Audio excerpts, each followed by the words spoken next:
KaraokeBooks. In Search of Lost Time. Swann's Way. Marcel Proust. Translated by C.K.Scott-Moncrieff. With the instinctive generosity of her nature, a courtesy beyond her control, she refrained from uttering the studied words which, she had felt, were indispensable for the full realization of her desire. And perpetually, in the depths of her being, a shy and suppliant maiden would kneel before that other element. The old campaigner, battered but triumphant, would intercede with him and oblige him to retire. "Oh, yes, it is so extremely likely that people are looking at us at this time of night in this densely populated district," said her friend, with bitter irony. "And what if they are?" she went on, feeling bound to annotate with a malicious yet affectionate wink these words which she was repeating, out of good nature, like a lesson prepared beforehand which, she knew, it would please Marcel. Vintoid to hear. "And what if they are? All the better that they should see us." Marcel. Vintoy shuddered and rose to her feet. In her sensitive and scrupulous heart she was ignorant what words ought to flow, spontaneously, from her lips, so as to produce the scene for which her eager senses clamored. She reached out as far as she could across the limitations of her true character to find the language appropriate to a vicious young woman such as she longed to be thought. But the words which, she imagined, such a young woman might have uttered with sincerity sounded unreal in her own mouth. And what little she allowed herself to say was said in a strained tone, in which her ingrained timidity paralyzed her tendency to freedom and audacity of speech. While she kept on interrupting herself with, "You're sure you aren't cold? You aren't too hot? You don't want to sit and read by yourself?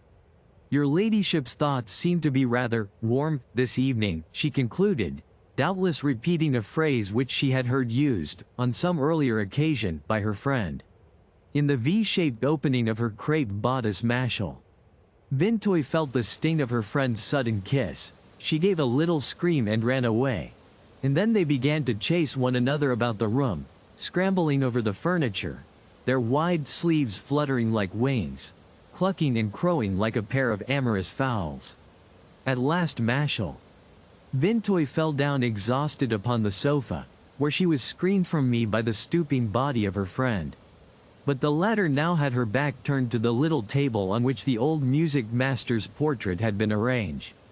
Marcel. Vintoy realized that her friend would not see it unless her attention were drawn to it, and so exclaimed, as if she herself had just noticed it for the first time, "Oh! There's my father's picture looking at us. I can't think who can have put it there. I'm sure I've told them 20 times, that is not the proper place for it." I remembered the words that M. Vintoy had used to my parents in apologizing for an obtrusive sheet of music. This photograph was, of course, in common use in their ritual observances, was subjected to daily profanation, for the friend replied in words which were evidently a liturgical response. "Let him stay there. He can't trouble us any longer. Do you think he'd start whining? Do you think he'd pack you out of the house if he could see you now, with the window open, the ugly old monkey?" To which Marcel. Vintoy replied, "Oh, please," a gentle reproach which testified to the genuine goodness of her nature. Not that it was prompted by any resentment at hearing her father spoken of in this fashion, for that was evidently a feeling which she had trained herself, by a long course of sophistries, to keep in close subjection at such moments, but rather because it was the bridle which, so as to avoid all appearance of egotism, she herself used to curb the gratification which her friend was attempting to procure for her. It may well have been, too, that the smiling moderation with which she faced and answered these blasphemies, that this tender and hypocritical rebuke appeared to her frank and generous nature as a particularly shameful and seductive form of that criminal attitude towards life which she was endeavoring to adopt. But she could not resist the attraction of being treated with affection by a woman who had just shown herself so implacable towards the defenseless dead. She sprang onto the knees of her friend and held out a chaste brow to be kissed, precisely as a daughter would have done to her mother, feeling with exquisite joy that they would thus, between them, inflict the last turn of the screw of cruelty, in robbing M. Vintoy, as though they were actually rifling his tomb of the sacred rites of fatherhood. Her friend took the girl's head in her hands and placed a kiss on her brow with a docility prompted by the real affection she had for Marcel. Vintoy, as well as by the desire to bring what distraction she could into the dull and melancholy life of an orphan. "Do you know what I should like to do to that old horror?" she said, taking up the photograph. She murmured in Marcel. Vintoy's ear something that I could not distinguish. "Oh. You would never dare. Not dare to spit on it?" "On that?" shouted the friend with deliberate brutality. I heard no more, for Marcel. Vintoy, who now seemed weary, awkward, preoccupied, sincere, and rather sad, came back to the window and drew the shutters close. But I knew now what was the reward that Vintoy, in return for all the suffering that he had endured in his lifetime, on account of his daughter, had received from her after his death. And yet I have since reflected that if Vintoy had been able to be present at this scene, he might still, and in spite of everything, have continued to believe in his daughter's soundness of heart, and that he might even, in so doing, have been not altogether wrong. It was true that in all Marcel Vintoy's actions the appearance of evil was so strong and so consistent that it would have been hard to find it exhibited in such completeness save in what is nowadays called a sadist. It is behind the footlights of a Paris theater, and not under the homely lamp of an actual country house, that one expects to see a girl leading her friend on to spit upon the portrait of a father who has lived and died for nothing and no one but herself. And when we find in real life a desire for melodramatic effect, it is generally the sadic instinct that is responsible for it. It is possible that, without being in the least inclined towards sadism, a girl might have shown the same outrageous cruelty as Marcel. Vintoy in desecrating the memory and defying the wishes of her dead father, but she would not have given them deliberate expression in an act so crude in its symbolism, so lacking in subtlety. The criminal element in her behavior would have been less evident to other people, and even to herself, since she would not have admitted to herself that she was doing wrong. But, appearances apart, in Marcel Vintoy's soul, at least in the earlier stages, the evil element was probably not unmixed. A sadist of her kind is an artist in evil, which a wholly wicked person could not be, for in that case the evil would not have been external, it would have seemed quite natural to her, and would not even have been distinguishable from herself. And as for virtue, respect for the dead, filial obedience, since she would never have practiced the cult of these things, she would take no impious delight in their profanation. Sadists of Marcel Vintoy's sort are creatures so purely sentimental, so virtuous by nature, that even sensual pleasure appears to them as something bad, a privilege reserved for the wicked. And when they allow themselves for a moment to enjoy it, they endeavor to impersonate, to assume all the outward appearance of wicked people, for themselves and their partners in guilt, so as to gain the momentary illusion of having escaped beyond the control of their own gentle and scrupulous natures into the inhuman world of pleasure. And I could understand how she must have longed for such an escape when I realized that it was impossible for her to effect it. At the moment when she wished to be thought the very antithesis of her father, what she at once suggested to me were the mannerisms, in thought and speech, of the poor old music master.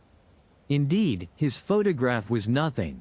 What she really desecrated, what she corrupted into ministering to her pleasures, but what remained between them and her and prevented her from any direct enjoyment of them, was the likeness between her face and his mother's blue eyes which he had handed down to her, like some trinket to be kept in the family, those little friendly movements and inclinations which set up between the viciousness of Marcel Vintoy and herself a phraseology, a mentality not designed for vice, which made her regarded as not in any way different from the numberless little social duties and courtesies to which she must devote herself every day.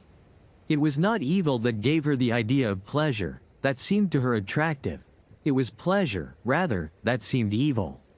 And as, every time that she indulged in it, pleasure came to her attended by evil thoughts such as, ordinarily, had no place in her virtuous mind, she came at length to see in pleasure itself something diabolical, to identify it with evil. perhaps Mashal. Vintoy felt that at heart her friend was not altogether bad, not really sincere when she gave vent to those blasphemous utterances.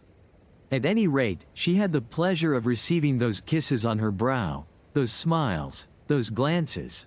All feigned, perhaps, but akin in their base and vicious mode of expression to those which would have been discernible on the face of a creature formed not out of kindness and long-suffering, but out of self-indulgence and cruelty. She was able to delude herself for a moment into believing that she was indeed amusing herself in the way in which, with so unnatural an accomplice, a girl might amuse herself who really did experience that savage antipathy towards her father's memory. Perhaps she would not have thought of wickedness as a state so rare, so abnormal, so exotic, one which it was so refreshing to visit, had she been able to distinguish in herself, as in all her fellow men and women, that indifference to the sufferings which they cause which, whatever names else be given it, is the one true, terrible and lasting form of cruelty. If the Mézéglise way was so easy, it was a very different matter when we took the Guermantes way, for that meant a long walk, and we must make sure, first, of the weather. When we seemed to have entered upon a spell of fine days, when Françoise, in desperation that not a drop was falling upon the poor crops, gazing up at the sky and seeing there only a little white cloud floating here and there upon its calm, azure surface, groaned aloud and exclaimed, "You would say they were nothing more nor less than a lot of dogfish swimming about and sticking up their snouts. Ah, they never think of making it rain a little for the poor laborers. And then when the corn is all ripe, down it will come, rattling all over the place, and think no more of where it is falling than if it was on the sea."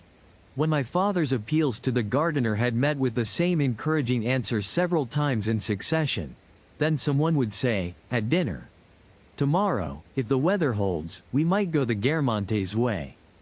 And off we would set, immediately after luncheon, through the little garden gate which dropped us into the Rue des Perchamps, narrow and bent at a sharp angle, dotted with grass plots over which 2 or 3 wasps would spend the day botanizing, a street as quaint as its name, from which its odd characteristics and its personality were, I felt, derived. A street for which one might search in vain through the Cambrai of today, for the public school now rises upon its site. But in my dreams of Cambrai, like those architects, pupils of Viollet-le-Duc, who, fancying that they can detect, beneath a Renaissance rood loft and an 18th-century altar, traces of a Norman choir, restore the whole church to the state in which it probably was in the 12th century. I leave not a stone of the modern edifice standing. I pierce through it and restore the Rue des Perchamps. And for such reconstruction memory furnishes me with more detailed guidance than is generally at the disposal of restorers. The pictures which it has preserved, perhaps the last surviving in the world today, and soon to follow the rest into oblivion, of what Cambrai looked like in my childhood's days, pictures which, simply because it was the old Cambrai that traced their outlines upon my mind before it vanished, are as moving, if I may compare a humble landscape with those glorious works, reproductions of which my grandmother was so fond of bestowing on me, as those old engravings of the Cenicolo, or that painting by Gentile Bellini, in which one sees, in a state in which they no longer exist, the masterpiece of Leonardo and the portico of St. Mark's. We would pass, in the Rue de l'Oiseau, before the old hostelry of the Oiseau Fléché, into whose great courtyard, once upon a time, would rumble the coaches of the Duchesses de Montpensier, de Guermantes, and de Montmorency, when they had to come down to Cambrai for some litigation with their farmers, or to receive homage from them. We would come at length to the mall, among whose treetops I could distinguish the steeple of St. Hilaire. And I should have liked to be able to sit down and spend the whole day there, reading and listening to the bells, for it was so charming there and so quiet that, when an hour struck, you would have said not that it broke in upon the calm of the day, but that it relieved the day of its superfluity, and that the steeple, with the indolent, painstaking exactitude of a person who has nothing else to do, had simply, in order to squeeze out and let fall the few golden drops which had slowly and naturally accumulated in the hot sunlight, pressed, at a given moment, the distended surface of the silence. The great charm of the Guermantes way was that we had beside us, almost all the time, the course of the Vivonne. We crossed it first, 10 minutes after leaving the house, by a footbridge called the Pont Vieux.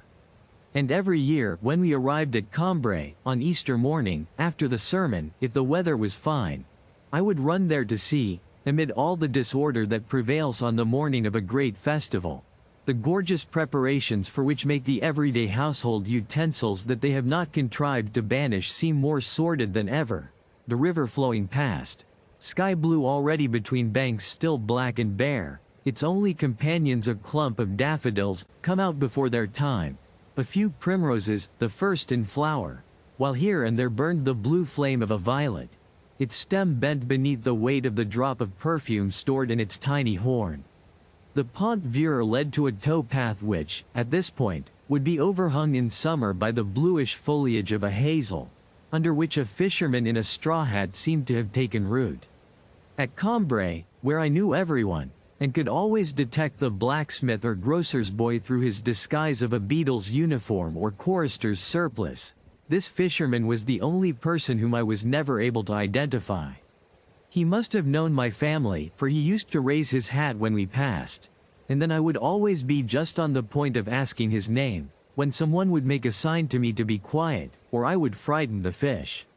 We would follow the tow path which ran along the top of a steep bank, several feet above the stream. The ground on the other side was lower, and stretched in a series of broad meadows as far as the village and even to the distant railway station. Over these were strewn the remains, half buried in the long grass, of the castle of the old counts of Cambrai, who, during the Middle Ages, had had on this side the course of the Vivonne as a barrier and defense against attack from the lords of Guermantes and abbots of Martinville. Nothing was left now but a few stumps of towers, hummocks upon the broad surface of the fields, hardly visible, broken battlements over which, in their day, the bowmen had hurled down stones, the watchmen had gazed out over Novepont, Clairefontaine, Martinville-le-Sec, Bailleau-l'Exempt, fiefs all of them of Guermantes, a ring in which Cambrai was locked. But fallen among the grass now, leveled with the ground, climbed and commanded by boys from the Christian Brothers' school, who came there in their playtime, or with lesson books to be conned. Emblems of a past that had sunk down and well nigh vanished under the earth, that lay by the water's edge now, like an idler taking the air, yet giving me strong food for thought, making the name of Cambrai connote to me not the little town of today only, but an historic city vastly different, seizing and holding my imagination by the remote, incomprehensible features which it half concealed beneath a spangled veil of buttercups.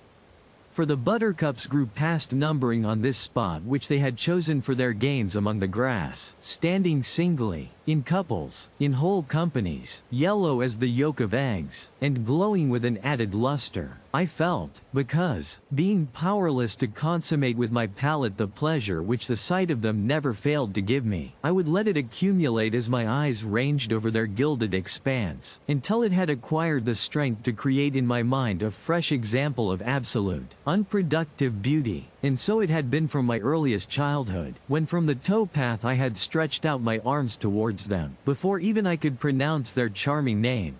A name fit for the prince in some French fairy tale. Colonists, perhaps, in some far distant century from Asia, but naturalized now forever in the village, well satisfied with their modest horizon, rejoicing in the sunshine and the water's edge, faithful to their little glimpse of the railway station, yet keeping, none the less, as do some of our old paintings, in their plebeian simplicity. I would amuse myself by watching the glass jars which the boys used to lower into the Vivonne, to catch minnows, and which, filled by the current of the stream, in which they themselves also were enclosed, at once, containers, whose transparent sides were like solidified water and, contents, plunged into a still larger container of liquid, flowing crystal, suggested an image of coolness more delicious and more provoking than the same water in the same jars would have done, standing upon a table laid for dinner, by showing it as perpetually in flight between the impalpable water, in which my hands could not arrest it, and the insoluble glass, in which my palate could not enjoy it. I decided that I would come there again with a line and catch fish. I begged for and obtained a morsel of bread from our luncheon basket, and threw into the vivon pellets which had the power, it seemed, to bring about a chemical precipitation, for the water at once grew solid round about them in oval clusters of emaciated tadpoles, which until then it had, no doubt, been holding in solution, invisible, but ready and alert to enter the stage of crystallization. Presently the course of the vivon became choked with water plants. At first they appeared singly, a lily, for instance, which the current, across whose path it had unfortunately grown, would never leave at rest for a moment, so that, like a ferry boat mechanically propelled, it would drift over to one bank only to return to the other, eternally repeating its double journey. Thrust towards the bank, its stalk would be straightened out, lengthened, strained almost to breaking point until the current again caught it. Its green moorings swung back over their anchorage and brought the unhappy plant to what might fitly be called its starting point, since it was fated not to rest there a moment before moving off once again. I would still find it there, on one walk after another, always in the same helpless state, suggesting certain victims of neurasthenia, among whom my grandfather would have included my Aunt Leonie, who present without modification, year after year, the spectacle of their odd and unaccountable habits, which they always imagine themselves to be on the point of shaking off, but which they always retain to the end. Caught in the treadmill of their own maladies and eccentricities, their futile endeavors to escape serve only to actuate its mechanism, to keep in motion the clockwork of their strange, ineluctable, fatal daily round. Such as these was the water lily, and also like one of those wretches whose peculiar torments, repeated indefinitely throughout eternity, aroused the curiosity of Dante, who would have inquired of them at greater length and in fuller detail from the victims themselves, had not Virgil, striding on ahead, obliged him to hasten after him at full speed, as I must hasten after my parents.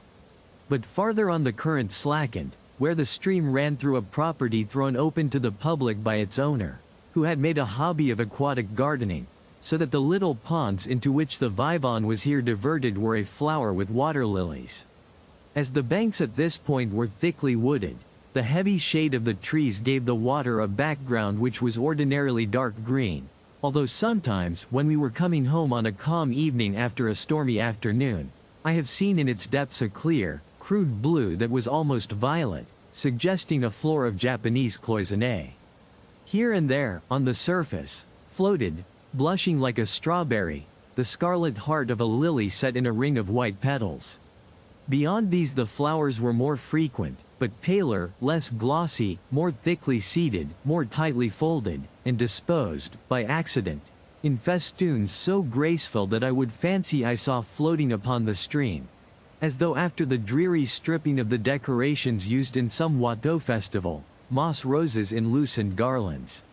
Elsewhere a corner seemed to be reserved for the commoner kinds of lily, of a neat pink or white like rocket flowers, washed clean like porcelain, with housewifely care, while, a little farther again, were others, pressed close together in a floating garden bed, as though pansies had flown out of a garden like butterflies and were hovering with blue and burnished wings over the transparent shadowiness of this watery border. This skie border also, for it set beneath the flowers a soil of a color more precious, more moving than their own, and both in the afternoon, when it sparkled beneath the lilies in the kaleidoscope of a happiness silent, restless, and alert, and towards evening, when it was filled like a distant heaven with the roseate dreams of the setting sun, incessantly changing and ever remaining in harmony, about the more permanent color of the flowers themselves, with the utmost profundity, evanescence, and mystery, with a quiet suggestion of infinity. Afternoon or evening, after leaving this park the vivon began to flow again more swiftly. How often have I watched, and longed to imitate, when I should be free to live as I chose, a rower who had shipped his oars and lay stretched out on his back, his head down, in the bottom of his boat, letting it drift with the current, seeing nothing but the sky which slipped quietly above him, showing upon his features a foretaste of happiness and peace. We would sit down among the irises at the water's edge. In the holiday sky a lazy cloud streamed out to its full length. Now and then, crushed by the burden of idleness, a carp would heave up out of the water with an anxious gasp. It was time for us to feed. Before starting homewards we would sit for a long time there, eating fruit and bread and chocolate, on the grass, over which came to our ears, horizontal, faint, but solid still and metallic, the sound of the bells of St. Hilaire, which had melted not at all in the atmosphere it was so well accustomed to traverse, but, broken piecemeal by the successive palpitation of all their sonorous strokes, throbbed as it brushed the flowers at our feet. Sometimes, at the water's edge and embedded in trees, we would come upon a house of the kind called pleasure houses, isolated and lost, seeing nothing of the world, save the river which bathed its feet.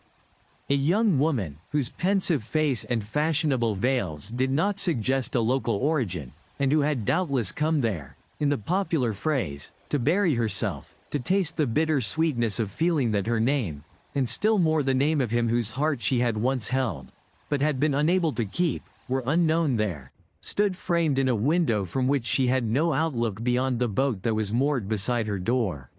She raised her eyes with an air of distraction when she heard, through the trees that lined the bank, the voices of passers-by of whom, before they came in sight, she might be certain that never had they known, nor would they know, the faithless lover, that nothing in their past lives bore his imprint, which nothing in their future would have occasion to receive. One felt that in her renunciation of life she had willingly abandoned those places in which she would at least have been able to see him whom she loved, for others where he had never trod. And I watched her, as she returned from some walk along a road where she had known that he would not appear, drawing from her submissive fingers long gloves of a precious, useless charm. Never, in the course of our walks along the Guermantes way, might we penetrate as far as the source of the Vivant, of which I had often thought, which had in my mind so abstract, so ideal an existence, that I had been as much surprised when someone told me that it was actually to be found in the same department, and at a given number of miles from Cambrai, as I had been on the day when I had learned that there was another fixed point somewhere on the earth's surface, where, according to the ancients, opened the jaws of hell. Nor could we ever reach that other goal, to which I longed so much to attain, Guermantes itself. I knew that it was the residence of its proprietors, the Duc and Duchess de Guermantes. I knew that they were real personages who did actually exist, but whenever I thought about them I pictured them to myself either in tapestry, as was the coronation of Esther, which hung in our church, or else in changing, rainbow colors, as was Gilbert the Bad in his window, where he passed from cabbage green, when I was dipping my fingers in the holy water stoup, to plum blue when I had reached our row of chairs, or again altogether impalpable, like the image of Genevieve de Brabant, ancestress of the Guermantes family, which the magic lantern sent wandering over the curtains of my room or flung aloft upon the ceiling, in short, always wrapped in the mystery of the Merovingian age, and bathed, as in a sunset, in the orange light which glowed from the resounding syllable, Antes. And if, in spite of that, they were for me, in their capacity as a duke and a duchess, real people, though of an unfamiliar kind, this ducal personality was in its turn enormously distended, immaterialized, so as to encircle and contain that Guermantes of which they were duke and duchess, all that sunlit Guermantes way, of our walks, the course of the Vivant, its water lilies and its overshadowing trees, and I knew that they bore not only the titles of Duc and Duchess de Guermantes, but that since the 14th century, when, after vain attempts to conquer its earlier lords in battle, they had allied themselves by marriage, and so became counts of Cambrai, the first citizens, consequently, of the place, and yet the only ones among its citizens who did not reside in it, Comtes de Cambrai, possessing Cambrai, threading it on their string of names and titles, absorbing it in their personalities, and illustrating, no doubt, in themselves that strange and pious melancholy which was peculiar to Cambrai. Proprietors of the town, though not of any particular house there, dwelling, presumably, out of doors, in the street, between heaven and earth, like that Gilbert de Guermantes, of whom I could see, in the stained glass of the apse of St. Hilaire, only the other side, in dull black lacquer, if I raised my eyes to look for him, when I was going to Camus for a packet of salt. And then it happened that, going the Guermantes way, I passed occasionally by a row of well-watered little gardens, over whose hedges rose clusters of dark blossom.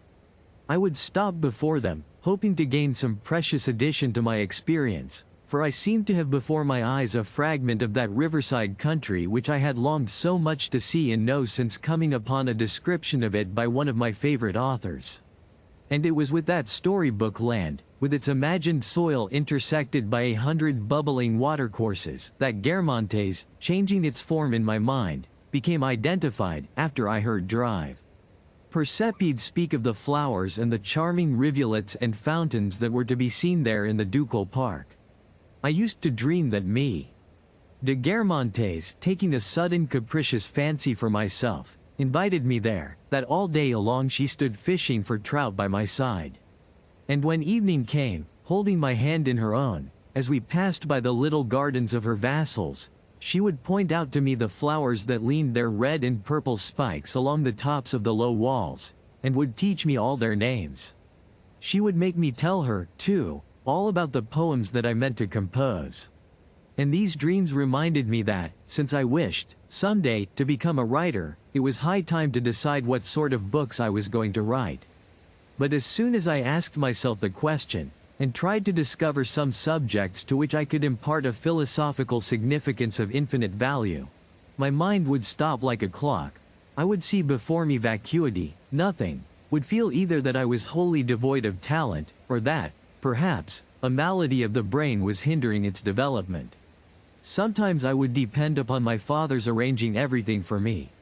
He was so powerful, in such favor with the people who really counted, that he made it possible for us to transgress laws which Françoise had taught me to regard as more ineluctable than the laws of life and death, as when we were allowed to postpone for a year the compulsory repainting of the walls of our house, alone among all the houses in that part of Paris, or when he obtained permission from the minister for me, Sazerat's son, who had been ordered to some watering place, to take his degree 2 months before the proper time, among the candidates whose surnames began with A, instead of having to wait his turn as an S. If I had fallen seriously ill, if I had been captured by brigands, convinced that my father's understanding with the supreme powers was too complete, that his letters of introduction to the Almighty were too irresistible for my illness or captivity to turn out anything but vain illusions, in which there was no danger actually threatening me, I should have awaited with perfect composure the inevitable hour of my return to comfortable realities, of my deliverance from bondage or restoration to health. Perhaps this want of talent, this black cavity which gaped in my mind when I ransacked it for the theme of my future writings, was itself no more, either, than an unsubstantial illusion, and would be brought to an end by the intervention of my father, who would arrange with the government and with Providence that I should be the first writer of my day. But at other times, while my parents were growing impatient at seeing me loiter behind instead of following them, my actual life, instead of seeming an artificial creation by my father, and one which he could modify as he chose, appeared, on the contrary, to be comprised in a larger reality which had not been created for my benefit, from whose judgments there was no appeal, in the heart of which I was bound, helpless, without friend or ally, and beyond which no further possibilities lay concealed. It was evident to me then that I existed in the same manner as all other men, that I must grow old, that I must die like them, and that among them I was to be distinguished merely as one of those who have no aptitude for writing. And so, utterly despondent, I renounced literature forever, despite the encouragements that had been given me by Bloch. This intimate, spontaneous feeling, this sense of the nullity of my intellect, prevailed against all the flattering speeches that might be lavished upon me, as a wicked man, when everyone is loud in the praise of his good deeds, is gnawed by the secret remorse of conscience. One day my mother said, "You are always talking about me. De Guermantes. Well, Drive. Persepi did a great deal for her when she was ill, 4 years ago, and so she is coming to Cambrai for his daughter's wedding. You will be able to see her in church." It was from Dr. Persepi, as it happened, that I had heard most about me. De Guermantes, and he had even shown us the number of an illustrated paper in which she was depicted in the costume which she had worn at a fancy dress ball given by the Princess de Leon. Suddenly, during the nuptial mass, the beadle, by moving to one side, enabled me to see, sitting in a chapel, a lady with fair hair and a large nose, piercing blue eyes, a billowy scarf of mauve silk, glossy and new and brilliant, and a little spot at the corner of her nose.